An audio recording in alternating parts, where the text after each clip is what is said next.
Professor Basotti, então hoje nós vamos dar início, né, a uma nova série, que é o Sermão do Monte, ou Sermão da Montanha, né? E este termo, né, ele nasceu aí com Santo Agostinho, né, ou Agostinho de Hipona, como alguns dizem, né, que num dos primeiros sermões dele, quando ele foi empossado lá para cuidar de uma certa igreja, ele então utiliza esse termo, né, e de lá para cá se tornou muito conhecido, né, essas palavras, né, que começa no capítulo 5, né, do Evangelho de Mateus e vai até o capítulo 7. Então nós vamos procurar abordar esses temas, esses textos aí, trazendo para a nossa realidade hoje, né? Então o senhor pode dar continuidade aí para nós? Eu vou fazer como nós sempre fazemos, pastor, colocar Sim. o contexto, Isso, né? importante o contexto, né? Por falar em contexto aqui, num dos textos que eu li a respeito do Sermão do Monte, Certo. ele, até o senhor que me enviou, né, que é do Martin Lloyd Jones, Isso, é um livro intitulado Estudos no Sermão do Monte, né? Ele isso. falou algo assim que eu acho que se aplica não só ao Sermão do Monte, mas se aplica a todos os estudos que nós fazemos, Sim, né? Ele diz assim, ó: quando se examina qualquer ensinamento, é regra sábia proceder do geral para o particular. Esta é a única maneira de não se perder de vista o bosque por causa da árvore.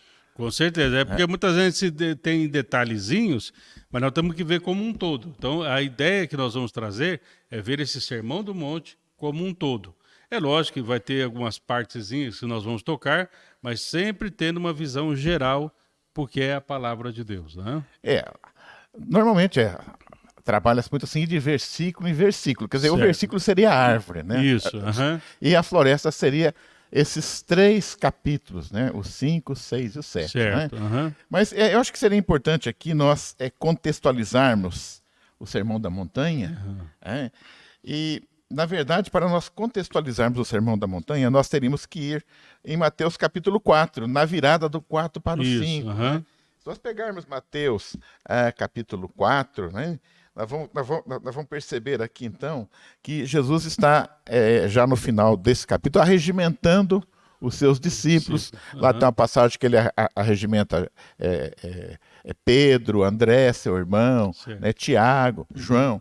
E logo após esta arregimentação, nós lemos assim em Mateus capítulo 4, versículo 23. Então, o 23 e o 24, que fecha o capítulo 4, Uhum. ele vai falar para nós aqui, então, né, algo que vai nos preparar, então, para chegarmos Certo. ao Sermão do Monte. Aliás, alguns chamam Sermão da Montanha, mais apropriado é Sermão do Monte, porque naquela Sim. região não tem montanhas, Isso é um monte. é monte. É. Isso. Então, diz assim, Mateus 4, capítulo 4, versículo 23. E percorria Jesus toda a Galiléia, ensinando nas sinagogas, pregando o evangelho do reino e curando todas as enfermidades e males entre o povo. Né? Lembrando do mapa que nós vimos aqui semana passada, né? Aham. Do reino de Herodes Antipas. Né? Então, a região que Jesus trabalhava mais, então, era ali. Nós temos o lago, né, da Galileia, né, o mar da Galileia, que era um lago, na verdade. E, na verdade, essa região onde Jesus vai fazer a pregação fica exatamente ali, né, na orla do mar, né, Sim. da Galileia. E aqui eu quero chamar a atenção, relendo aqui o 23, 4, 23, diz assim: Jesus percorria toda a Galileia. Veja, primeiro, ensinando, pregando e curando. Então a gente vê que a prioridade de Jesus era o ensino. Né? Certo. A cura vinha depois. Com certeza. Tanto é que a gente vai, se a gente acompanhar, porque assim, a cura era vamos dizer assim, uma abertura para que Jesus pudesse estar ensinando, pudesse estar trabalhando e trazendo princípios do reino de Deus. Dentro dessas três coisas aqui, nós vamos ver que chega um momento que Jesus já não cura mais, não que ele não cure mais hoje, né, mas nos evangelhos, ele deixa um pouco a questão da cura de lado, mas o ensino é do começo, meio e fim. Uhum. Continuando aqui, o versículo 24 diz assim, logo em seguida: E sua fama correu por toda a Síria, Eu quero abrir um parênteses aqui. Essa fama aqui não é fama de pregador, de ensinador, não. Sim, A fama aqui é a cura, né? sim, E a sim. gente vê, pastor, que interessante, passado 2000 anos, as coisas não mudam muito. O que dá É, Ibope hoje é curar, não é ensinar. sim, As pessoas aham. não estão tão interessadas em aprender, elas estão interessadas em resolver os seus problemas pessoais. Quer dizer, nada muda, né? Porque a pessoa quer aquele alívio imediato, né? Ele não quer aprender para viver, ele quer um alívio para a vida agora. É isso. Aí Jesus falou assim, não, como Paulo falou assim, eu aprendi a viver contente em toda e qualquer circunstância. Então esse é o princípio de Deus para nós. Continuando a leitura, está assim. E trouxeram ali então todos aqueles que sofriam, acometidos de várias enfermidades e tormentos, endemoniados, os lunáticos e os paralíticos. E Jesus os curava. Né? Então nós vemos assim que, embora, eu acho que até a cura, que é uma expressão do amor de Sim, Jesus, ele sabe aham, que aquelas pessoas precisam ouvir a palavra da salvação, sim, mas ele atende a com essa certeza. demanda. Né? No 25, continuando, diz assim: E uma grande multidão da Galiléia, Decápolis, Jerusalém, Judéia e de além do Jordão seguia a Jesus. Sim, Mas não por causa dos ensinamentos, eu vou te lembrar isso, por sim, causa das curas. com Né? certeza. E depois que ele multiplicou os pães, eu suponho que Aumentou o aumentou o ibope. público. Era Jesus delivery, né, pastor? É, Bom, aí então nós já estamos chegando. Aí nós chegamos então, pastor, no capítulo 6, né, a virada do 5 para o 6. Então é aham, o contexto, quer dizer, a multidão veio, a multidão cerca Jesus, aham. estão atrás de cura, mas Jesus aproveita o momento para nos dar um ensinamento. Sim, Né? sim, E na verdade, o que é muito importante aqui, pastor, é que alguém, provavelmente o próprio Mateus, anotou os ensinamentos de sim, Jesus, e esses ensinamentos nos chegaram até hoje, né? É por isso que eu acho muito importante deixar as coisas escritas, né, pastor? Hoje sim. nós temos toda essa tecnologia aí, mas de repente aí dá um problema aí, queima tudo, apaga tudo, né? É, E alguém anotou e esse sermão chega até nós. Então, sim. eu entendo que embora esse sermão tenha sido mais para os discípulos, né, Uhum. ele nos alcança hoje também. Não, com certeza. E é assim, lá no livro de Romanos, no capítulo 15, acho que o versículo 2, logo no início ali, fala assim: tudo que outrora foi escrito, para o nosso ensino foi escrito. Para que através dessa palavra nós sejamos consolados, encontremos realmente forças, né, para continuar a nossa caminhada. Então, tudo que foi escrito para o nosso ensino foi escrito. Então, esse texto aqui, embora ele, né, foi dirigido primeiramente ali para aqueles discípulos, hoje esse texto é dirigido para todos os discípulos de Jesus em todos os cantos do mundo. Pastor, o que eu acho interessante essa passagem de Mateus, nós vamos ter 3 capítulos, que é um ensino concentrado de Jesus. Mas acho que é importante lembrar que Jesus ensinava o tempo todo. Sim, Ele sim, trombava com alguém já a qualquer situação, ele era às vezes cobrado, era provocado, às vezes até ofendido. Né? sim. Quando diz lá, você expulsa aí por Baal-Zebu, ele já nos dá um ensinamento ali, Aham. né, da casa dividida que não sobrevive. Então, Jesus, ele é um mestre por excelência, ele está Sim, sempre ensinando. Se ele está sim. orando, ele está dando exemplo para os seus Sim, sim. discípulos e para nós hoje. Ou com as suas atitudes, ou com as suas palavras, sempre ele é um exemplo, né, Isso. para nós. É Né? porque Jesus tem uma característica que nós não temos. Nós também somos mestres, pastor. Uhum. Mas nós somos mestres com M minúsculo. Jesus era um mestre com M Isso. maiúsculo. Né? Ah, Por isso que com ele diz, certeza. ninguém chamei de mestre, né? Porque Sim, ele é o mestre por com, excelência. com Nós não certeza. conseguimos fazer aquilo que Jesus fazia. Porque em Jesus, como está em Atos, capítulo 1, versículo 1, né? Quando o Lucas diz assim, fiz o primeiro tratado excelentíssimo Teófilo sobre Jesus, fez e falou. Quer dizer, em Jesus, o fazer e falar Havia coerência. havia coerência, era 100%. Né? Nós não Sim. conseguimos ter Aham. esta coerência. Mas Jesus, então, ele é o mestre por excelência, ele aproveita a multidão, né? Uhum. Lendo aqui o 6, versículo 1 novamente, diz assim, e Jesus, vendo as multidões, subiu a um monte. Quer dizer, eu entendo que ele subiu para ficar mais visível. Né? Isso. É até interessante, né? Só fazer um parênteses aqui, né? Por que nós pegamos esse sermão em Mateus e não em Lucas? Né? Porque aqui nós vemos que Lucas ele foi mais sistemático, né? Ordenando certas palavras, enfim, né? Mas a ideia aqui, né, geralmente é para se colocar no lugar que seja adequado, né, para a comunicação. Isso. Né? Ele fica mais visível. E aí, logo em seguida, vem a palavra assentando-se, né? Eu fui professor, ainda de vez em quando atuo como professor, mas o próprio pastor também atua assim, quer dizer, quando nós vamos falar em público, nós ficamos de pé. Isso. Só que na época era diferente, né? Com certeza. Porque assim, quando um mestre ou o rabino, enfim, né, ele ensinava os seus discípulos na caminhada. Ele ia caminhando, explicando, conversando, né, e dessa forma se procedia o ensino. Mas quando ele tinha assim, algo muito mais sério, muito mais profundo, ele falou, vamos nos assentar aqui agora para a gente conversar, né? Vamos dizer assim, de pé de orelha, um negócio mais sério. Então, aqui demonstra que esse assentar, os discípulos, né, já entendiam, é uma coisa cultural da época.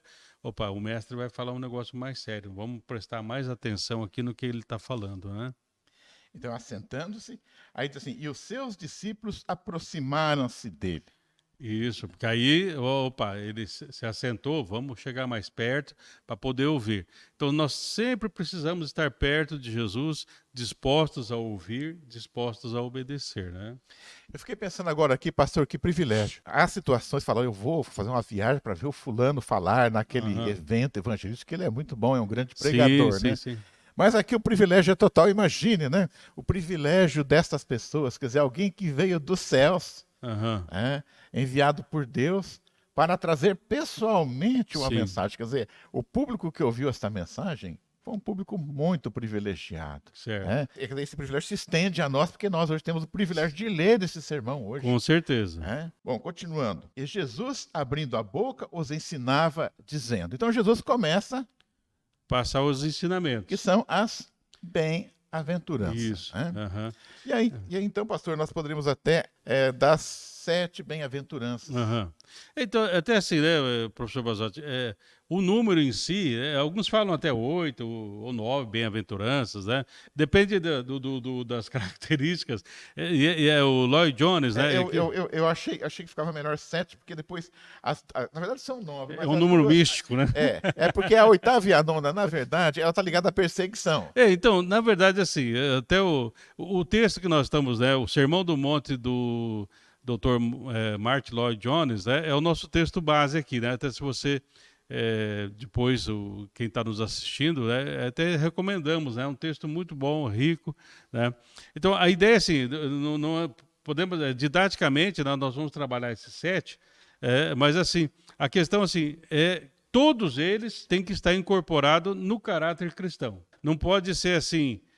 eu sou mais ou menos assim, menos isso, mais aquilo, é meu ponto forte, meu ponto fraco, né? Porque tem algumas análises assim, né, de RH, né, qual que são os seus pontos fortes e fracos.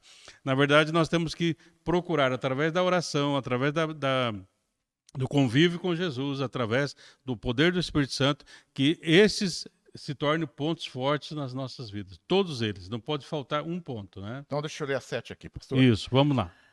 Então, quem está com a Bíblia na mão, nós vamos ler aqui de Mateus, do 5:3 ao 5:9, que são as 7, eu classifiquei como 7 bem-aventuranças, para vamos falar das outras 2, que ela é um pouco diferente, eu vejo. Né? Sim. Então, nós temos assim, bem-aventurado os pobres em espírito, pois deles é o reino dos céus. Bem-aventurados os que choram, porque serão consolados. Bem-aventurados os humildes, porque herdarão a terra. Bem-aventurados que têm fome e sede de justiça, porque serão fartos. Bem-aventurados os misericordiosos, porque alcançarão misericórdia. Bem-aventurados os limpos de coração, porque verão a Deus. Bem-aventurados os pacificadores, porque serão chamados filhos de Deus. Então, pastor, vamos lá. Para o senhor ser um cristão, dentro daquilo que Jesus coloca aqui nessas 7 bem-aventuranças, o senhor tem que ser pobre de espírito, chorar pelas injustiças, ser humilde, ter fome e sede de justiça, ser misericordioso, ser limpo de coração e ser pacificador. Sim. Como é que estão aí, pastor, esses 7 caráteres aí? O senhor é pastor, eu sou um leigo aqui na igreja, então isso é para pastor, não é? Ou é para mim também? Não. Eu já estou te cobrando, é para mim também. Você é discípulo de Jesus? Sou. Então, é para todos os discípulos de Jesus. Não é para quem tem função ou cargo na vida da igreja. É para aqueles que são comprometidos com o reino de Deus. né? Se o reino de Deus está dentro de nós, como cidadãos do reino, né, nós temos que ter essas características. Né? É como o fruto do Espírito. Mas muitas vezes nós pensamos, por exemplo, aquilo que... por exemplo, Elias, né? Elias foi um profeta, um homem tal... Mas lá no livro de Tiago fala assim que ele era sujeito às mesmas emoções que nós, ele também tinha os sentimentos que nós temos, tal. Mas ele procurou andar com Deus. Então a ideia é assim, os sentimentos vêm e vão, né? Nós ficamos com a palavra de Deus. Né? Pastor, eu conheço uma pessoa que ela não é cristã, ela não tem nenhum interesse por Bíblia, por Sim. igreja, mas eu olho para ela, pastor, e a impressão que me dá é isso que me chama a atenção. Às vezes nós aqui de vez em quando, de repente, lá a gente fica bravo aí, esquece que que Jesus mandou ser pacificador, a gente acaba arrumando briga. Uhum. Mas eu vejo naquele homem, olha, ele é pacificador, ele parece ser uma pessoa humilde, sensível ao sofrimento, e ele é ateu, pastor. Então, a minha pergunta será que poderia haver pessoas que seriam capazes de vivenciar essas 7 bem-aventuranças aqui, sendo do mundo, não sendo do mundo cristão, digamos assim? Não, a questão é a seguinte, primeiro, não porque isso são características das pessoas do reino de Deus.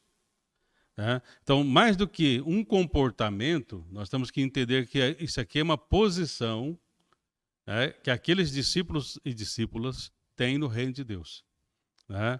Então, não é questão de ser bonzinho ou malvado. Aqui não é uma questão... Porque não são dons naturais. De repente, lá a pessoa realmente ele é um cara bem tranquilão, não briga com ninguém, mas aquilo é uma característica dele. Certo. Né? Então, o que eu acho que tem valor, pastor, então, é igual lá, por exemplo, o João era chamado de filho, o irmão dele de filho do trovão. Sim. E lá, depois a gente vê lá na frente, lá nas cartas de João, fala filhinhos, né? Cuidado com os ídolos. Então, quer dizer, eu acho que o que marca a presença desse ensinamento de Jesus na vida de uma pessoa, ela era exatamente o oposto. Sim, é totalmente contrário. Primeira coisa, até assim, né, no nosso texto básico, né, Lloyd Jones fala, a primeira coisa que nós temos que entender, que para vivenciarmos as bem-aventuranças ou todo o conteúdo, vamos dizer, do Sermão do Monte, do capítulo 5 ao 7, primeira coisa, nascer de novo. Tem que ter uma experiência com Deus. Tem que ter uma experiência com Deus. Então, por exemplo, assim, professor, porque foi criado um contexto de que, por exemplo, a pessoa aprontou, fez muita coisa errada e tal, então ele aí se converteu. Eu bebi, eu fazia isso, fazia aquilo outro, eu era ruim e tal, né? Então, até eu digo para as pessoas assim, né? Eu não tive, né? Eu sempre fui uma pessoa bem regrada, comportada, dentro do contexto social, procurava não fazer coisas erradas, né? Era um princípio que eu tinha, né? Que eu aprendi assim, né? Com a minha família. Mas já era um dom natural. Mas era uma coisa natural. Mas, quer dizer, então, todas as pessoas que me conheciam utilizavam assim a ideia assim, o Silvio é bonzinho. Né? Só que eu precisei nascer de novo. Então, porque Jesus não veio para o ruim só, para aquele que é bom, a bondade natural. Né? Nós temos que entender isso. Todas as pessoas pecaram e destituídos estão da glória de Deus. Quem faz coisas boas e é uma pessoa comportada eticamente na sociedade e tal, se ele não tem Jesus, ele não pode viver essas bem-aventuranças. Tanto é que, se a gente for analisar aqui, né, no caso, por exemplo, a palavra o pobre de espírito.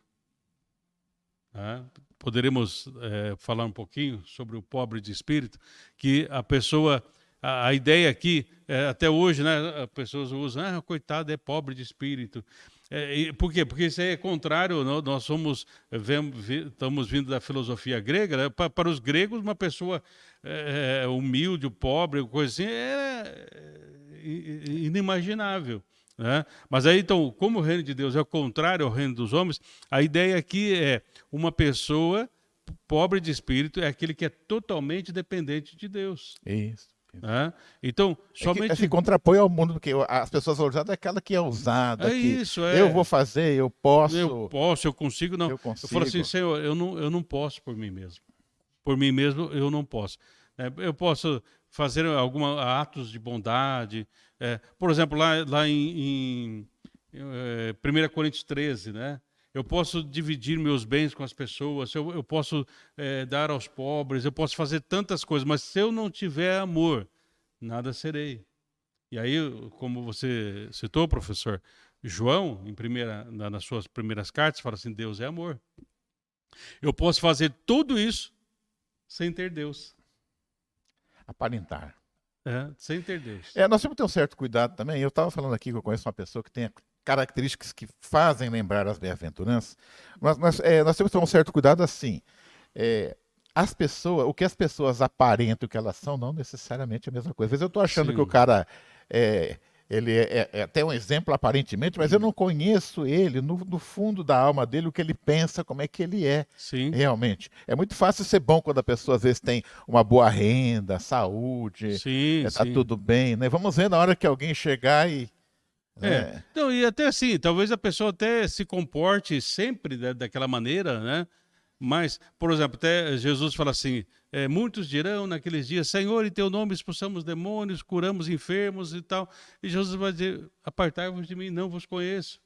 Então, o fazer coisas não é tão necessário no reino de Deus, né?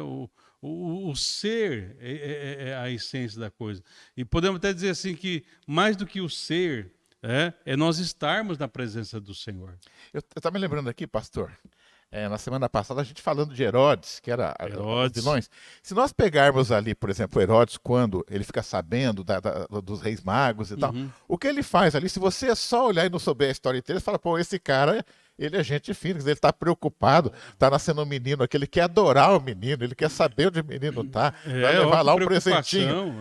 Então, então você tem que ter um certo cuidado, porque muitas pessoas, o que a pessoa aparenta ser, nem sempre... É o que ela é, né? Então, resumindo, pastor, eu acho que o importante aqui, então ficou claro para mim essa sua explicação, é que o caráter que o cristão passa a apresentar a partir desse ensinamento de Jesus, se ele conseguir, não são dons naturais, mas são o quê? São dons espirituais, né? É como Paulo diz lá em Gálatas 2:20, já não sou eu quem vivo, mas Cristo vive em mim. Cristo vive em mim. Quando nós alcançamos essa comunhão com Deus, aí sim nós estamos habilitados a vivenciar cada uma dessas bem-aventuranças. Né? Então, até assim, professor, há uma certa ligação. Por exemplo, quando eu entendo que eu sou pobre de espírito, né, que eu dependo inteiramente de Deus, que por mim mesmo eu não posso ser salvo, que por mim mesmo eu não posso alcançar o propósito e significado, aí vem aqui, bem-aventurados os que choram, porque serão consolados.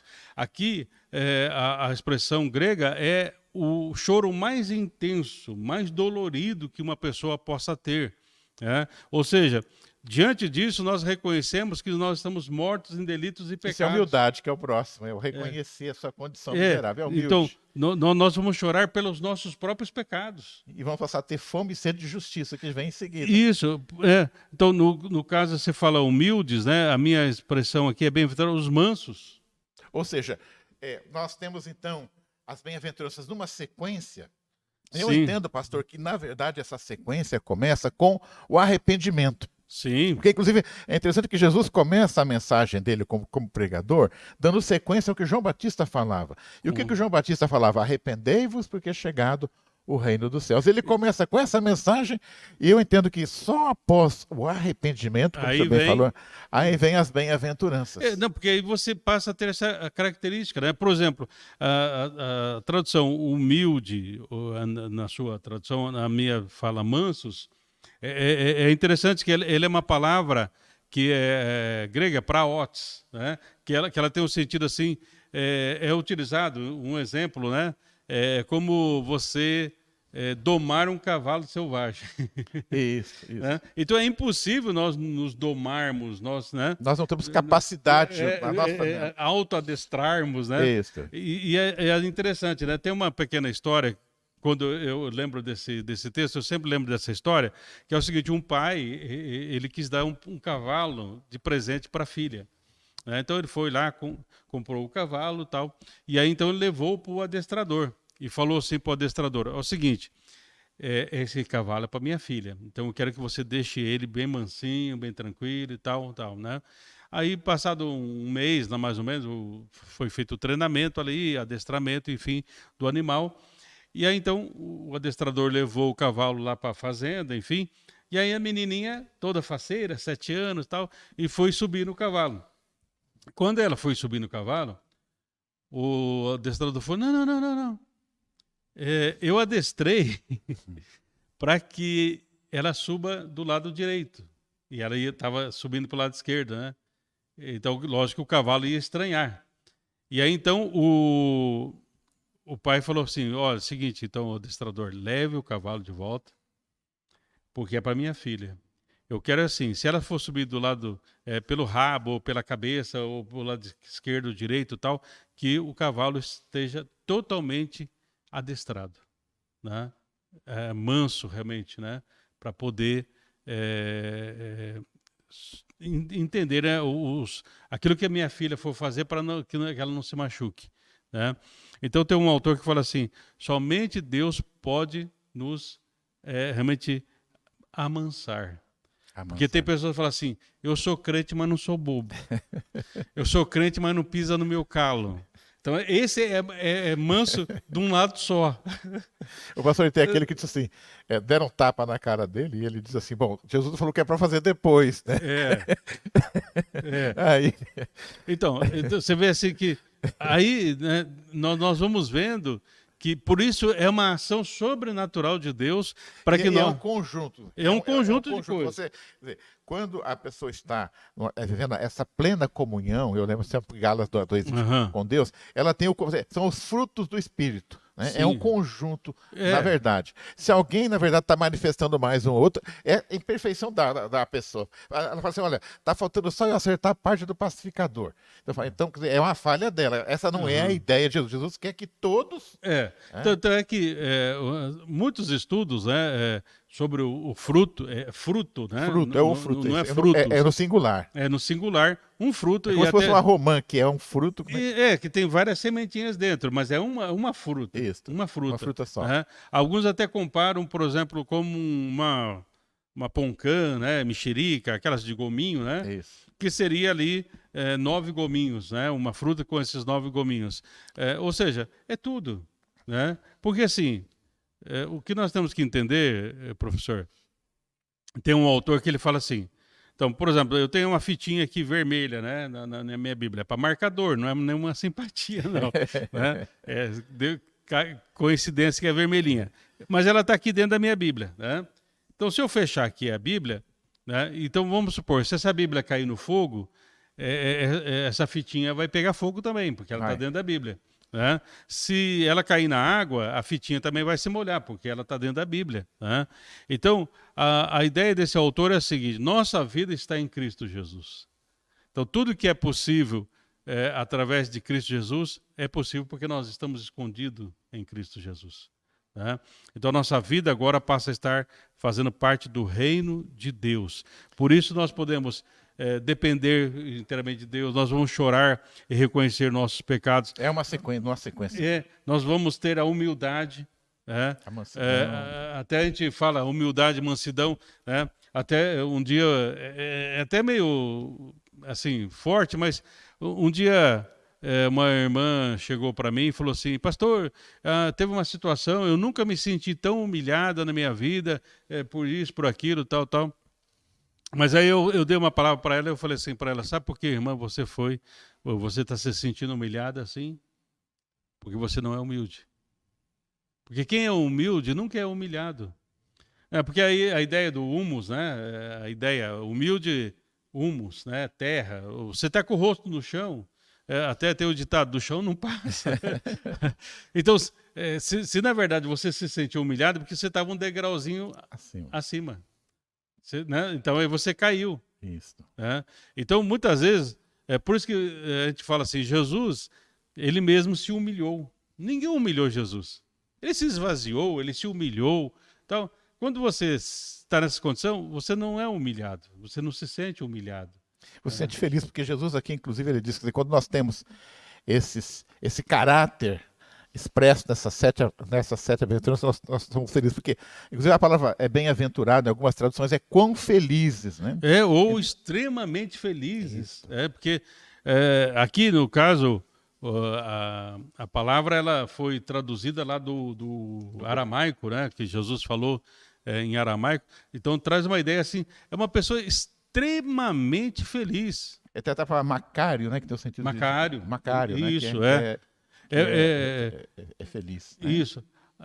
E no aramaico ela traz essa ideia, né?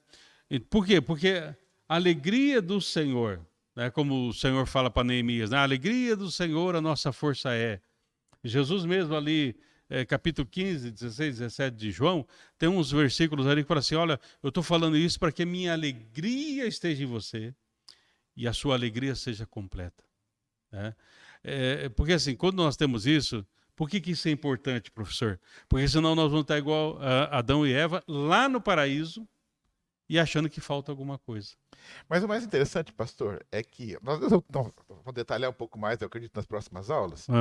Mas depois dessas 7 bem-aventuranças, no versículo 11, ele vai dizer assim, ó, bem-aventurados sois vós quando vos injuriarem e perseguirem e mentindo disserem todo mal contra vós. Ou seja, né, depois que você alcança esse caráter de Cristo, o que acontece? Vem a perseguição. Vem o diploma. Vem o diploma, né? Porque você, acho que um leitor que não conhece o texto, né, fica falando, pô, agora vem a recompensa. Quer dizer, aí vem o quê? Vem as perseguições. E eu acho interessante, quer dizer, a partir do momento que o indivíduo passa a viver essas 7 bem-aventuranças, né, ele acaba entrando em conflito com o mundo, porque o mundo não é assim. Não, lógico, você vai... tem um autor que fala, você rema contra a maré. Até assim, eu não conhecia, né? Porque eu não sou muito chegar no negócio de praia, né? Essas coisas, não gosto muito e tal. Mas quando eu tive a oportunidade de perceber, entender o que era a maré, porque na minha cabeça eu tinha a ideia da correnteza, né? Que é uma correnteza que leva. A maré, ela joga as coisas para a terra, vamos dizer assim, né?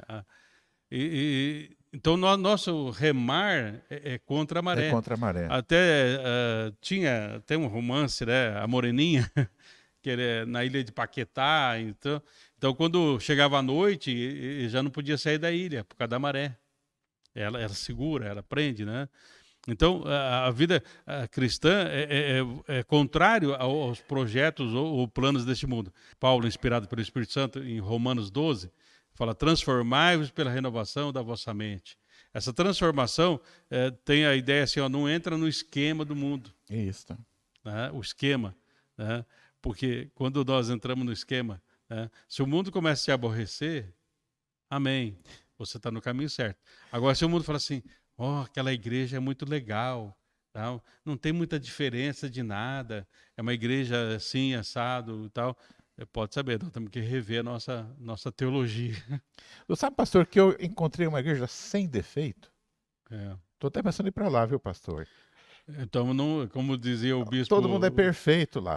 O bispo Richard, né?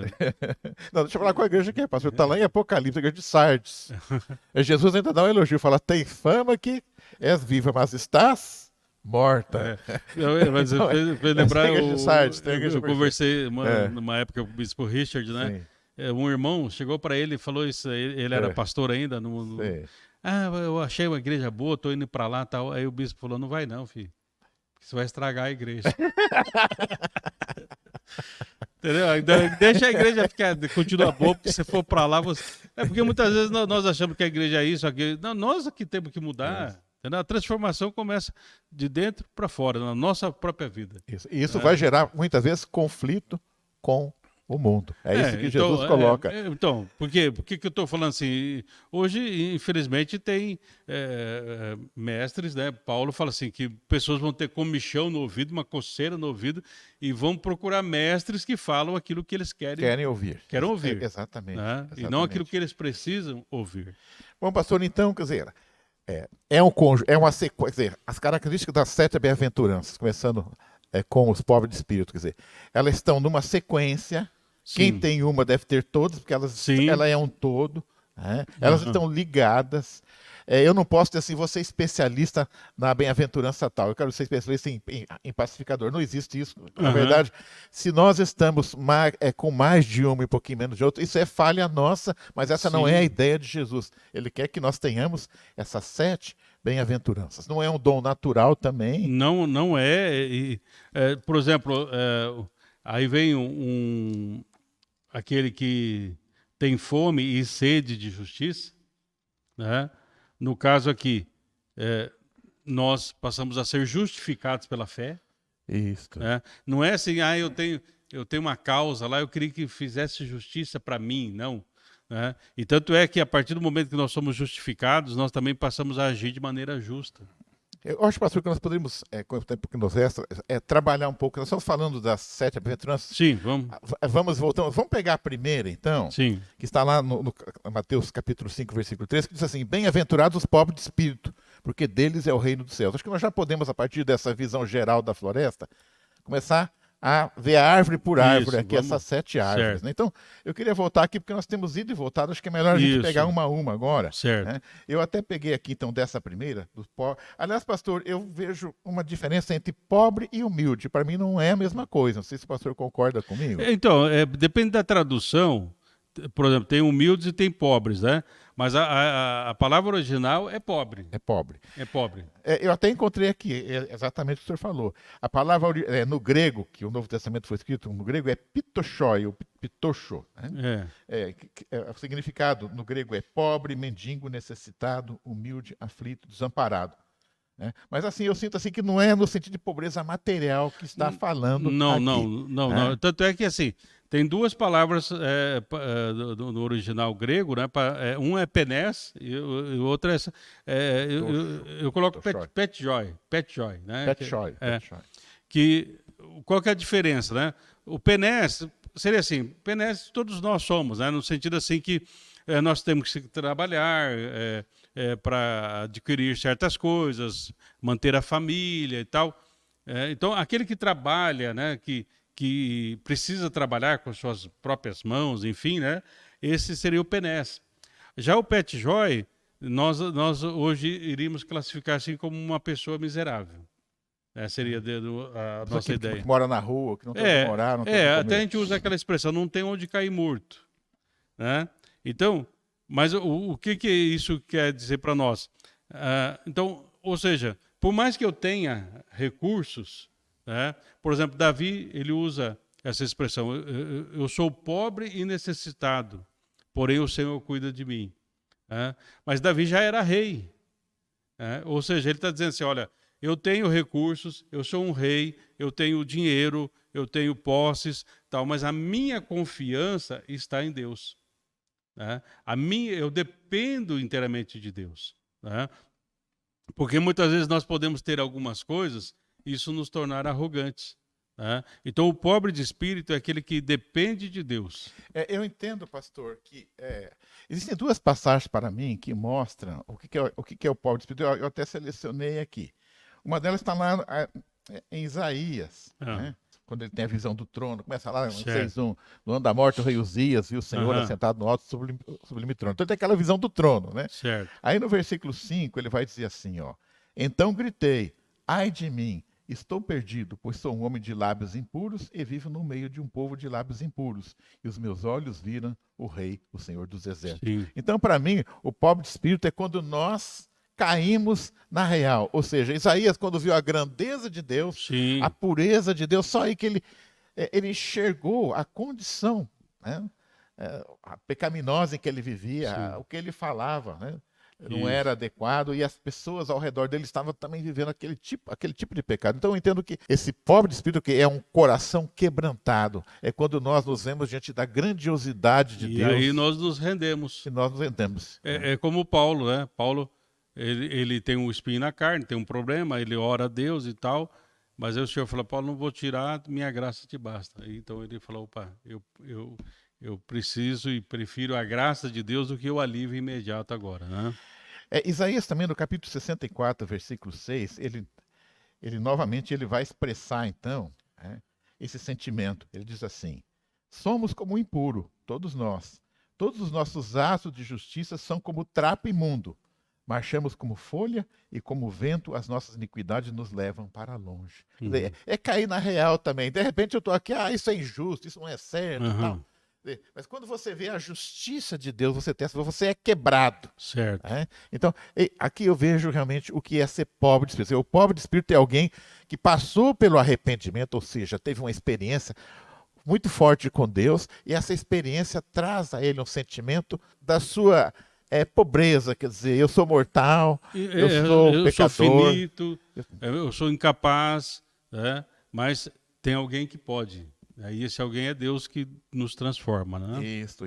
E aqui também a gente, para se contrapor, pastor, eu me lembro da igreja de Laodiceia, lá em Apocalipse, capítulo 3.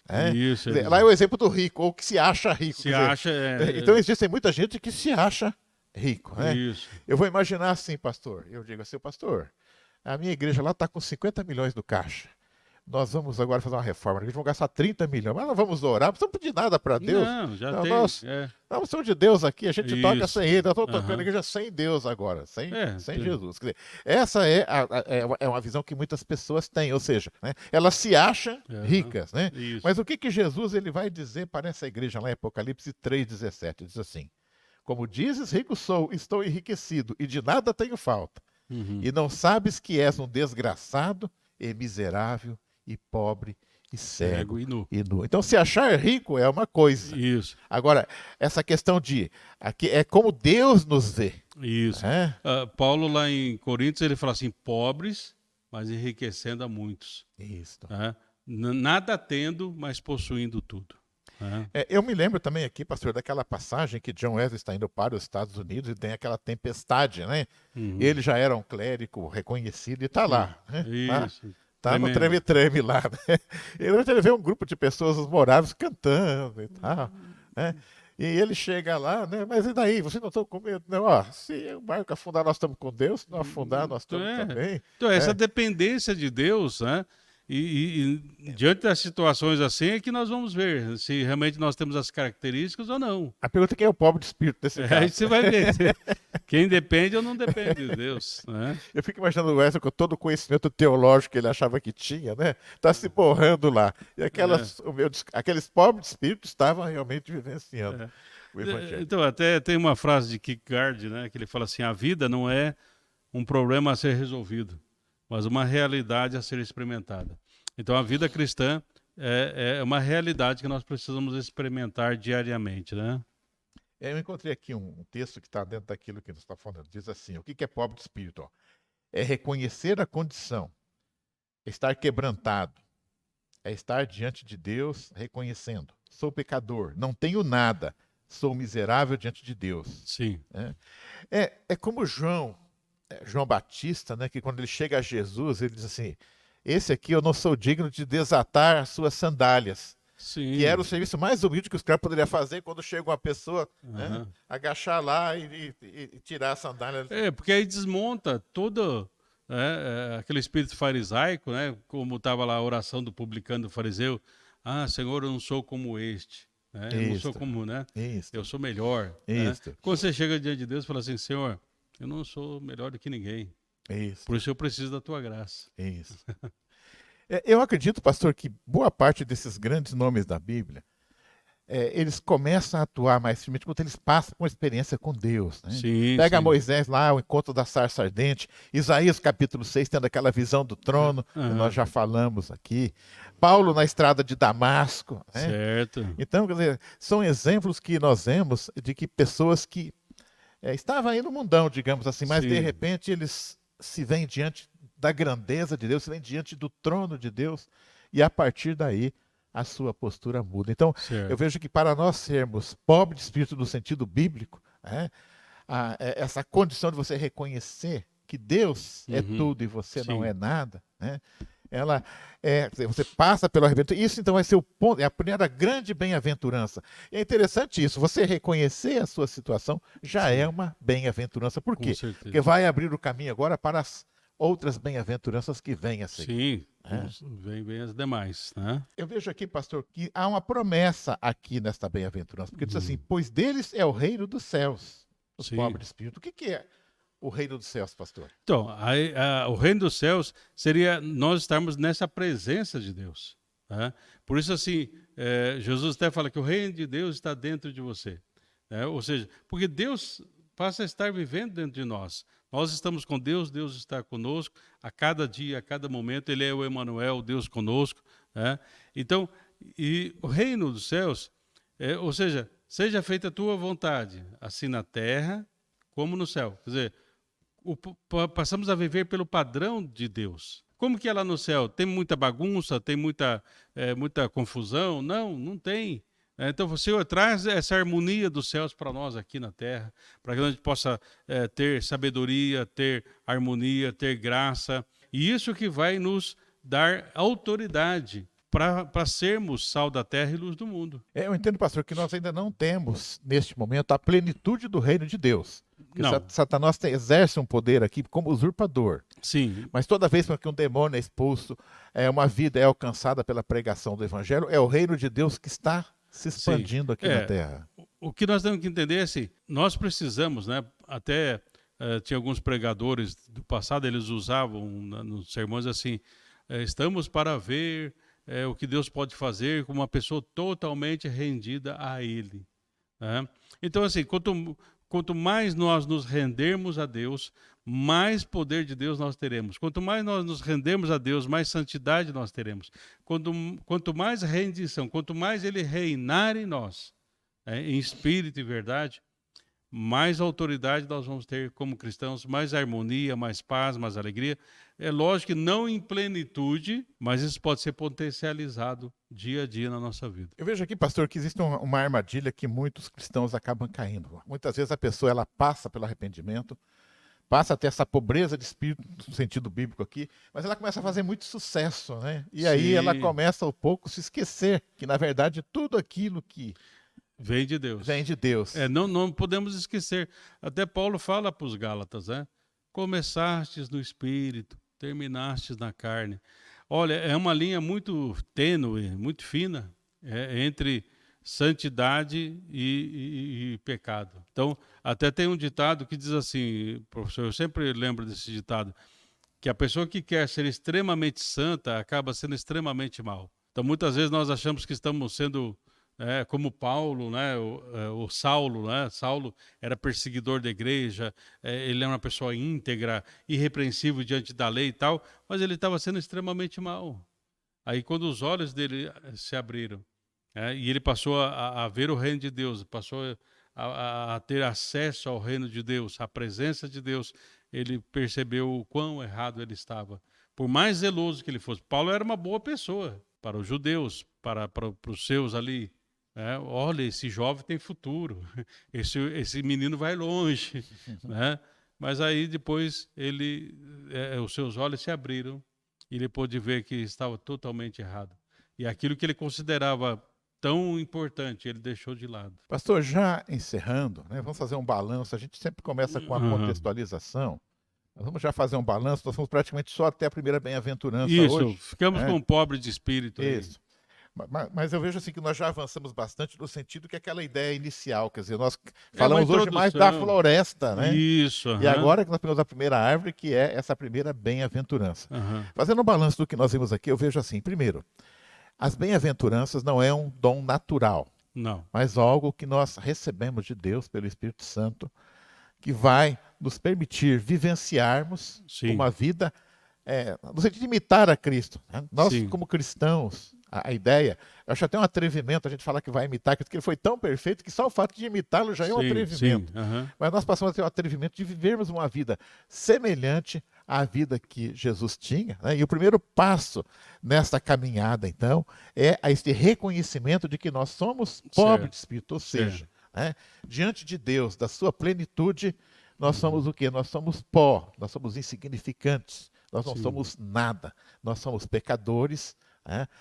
Se temos algum mérito, ele envia o amor de Deus por nós, né? Que não temos nem o merecimento de alcançarmos a a sua misericórdia, o seu perdão. Então, acho que a partir desse momento em que nós reconhecemos essa condição nossa, nós podemos então agora partir para as próximas bem-aventuranças. Sim. Como o senhor bem falou, estão todas interligadas. Interligados. Não há especialistas em bem-aventuranças, mas como é um fruto do Espírito, nós temos temos que viver o conjunto da obra. Sim, com certeza. Com certeza. E lembrando, né, professor, é assim, primeira coisa, é para quem teve a experiência do novo nascimento. O novo nascimento, aquilo que Jesus fala ali para Nicodemos, é algo que acontece de maneira instantânea. Quando você crê em Jesus Cristo e se rende a Ele, se arrepende dos seus pecados, enfim, se entrega totalmente a Ele, aí então há há o novo nascimento, que é algo instantâneo. Após isso, nós entramos no processo da santificação. Aí é um processo, aí é uma caminhada. Então aqui é o seguinte, nós adentramos as bem-aventuranças através do novo nascimento, mas através do processo de santificação, nós vamos nos tornando, primeiramente, pobre de espírito, no sentido de depender de Deus, continuar buscando ao Senhor em todos os momentos. Mas isso é possível enquanto nós estivermos andando com Deus. Nós precisamos entender isso. Eu não posso me desviar em nenhum momento. Até tem um hino do Inário que ele diz assim: não me atrevo a dar jamais um passo sem o teu amparo, ó Cristo, meu Senhor.